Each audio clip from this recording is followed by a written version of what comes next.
ফিলিস্তিনের উপর ইসরায়েলের হামলার প্রতিবাদে মিছিলে বের হয় মৌলভীবাজার জেলার গাউসুল আজম আবুল উলাইয়া সুন্নি আলিয়া মাদ্রাসার শিক্ষক, কর্মকর্তা, কর্মচারী, ছাত্ররা ও এলাকার সদস্যরা।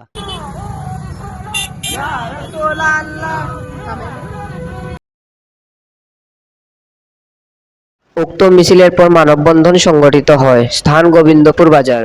16/4/2025 রোজ বুধবার বিকেল 5টায়। বৃষ্টির মধ্য দিয়ে মানববন্ধনটি চালিত হয়। এই বর্বরতার প্রতিবাদ জানাতে সকল শান্তিকামী নাগরিকরা মানববন্ধনে এক হয়েছেন। উক্ত মানববন্ধনে ফিলিস্তিনের পক্ষে, ইসরায়েলের বিপক্ষে বক্তব্য পেশ করেন গাউসুল আজম আবুল উলাইয়া সুন্নি আলিয়া মাদ্রাসার শিক্ষকগণ। আপনি ইসরায়েলি পণ্যের সমকক্ষে বাংলাদেশের সমস্ত ইসরায়েলি পণ্যের সমকক্ষ পণ্য তৈরি করার বিভিন্ন সিদ্ধান্ত গ্রহণ করুন, কারণ ইসরায়েলি পণ্যের We are employees and students of Gaussul Azam Abu Ulayya Sunni Aliyah Madrasa and arrange this protest rally against the cruel and inhuman torture and genocide in Palestine.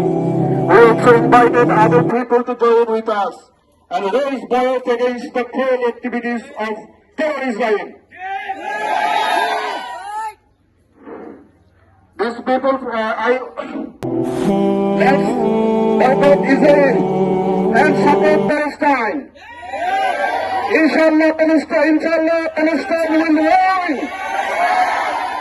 আমরা আজকে এই মৌলভীবাজার থেকে আমরা নেটের মাধ্যমে সবাইকে জানিয়ে দিতে চাই, গোটা বাংলাদেশের যত মুসলমান আছে আমরা সবাই ফিলিস্তিনিদের পক্ষে ছিলাম, আমরা আছি।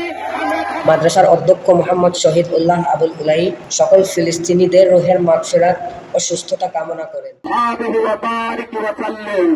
আমাদেরকে আপনি বাঁচান, ফিলিস্তিনি মুসলমানদেরকে আপনি হেফাজত করেন, ফিলিস্তিনদের মুসলমানদের উপরে আল্লাহর রহমত বর্ষণ করেন।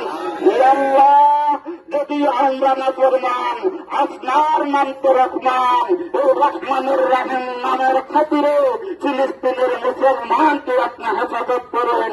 ইলাহি বিআক্কাল আযানি ওয়া আবিহি ওয়া উম্মিহি ওয়া আবিহি ওয়া জাদ্দিহি ওয়া বানিহি সালাওয়াতুল্লাহি আলাইহিম আসসালাতু ওয়াসসালাম নাজ্জানি মিনাল ফখরি ওয়াল ফাতাত ওয়া জিল্লাতিদ দুনিয়া ওয়াল আখিরাত ইয়া যাল জালালি ওয়াল ইকরাম ওয়া সাল্লাল্লাহু তাআলা আলা খায়রি খালকিহি সাইয়্যিদিনা মুহাম্মাদ ওয়া আলা আলিহি ওয়া আহলি বাইতিহি আজমাইন برحمتك يا ارحم الراحمين لا اله الا الله محمد رسول الله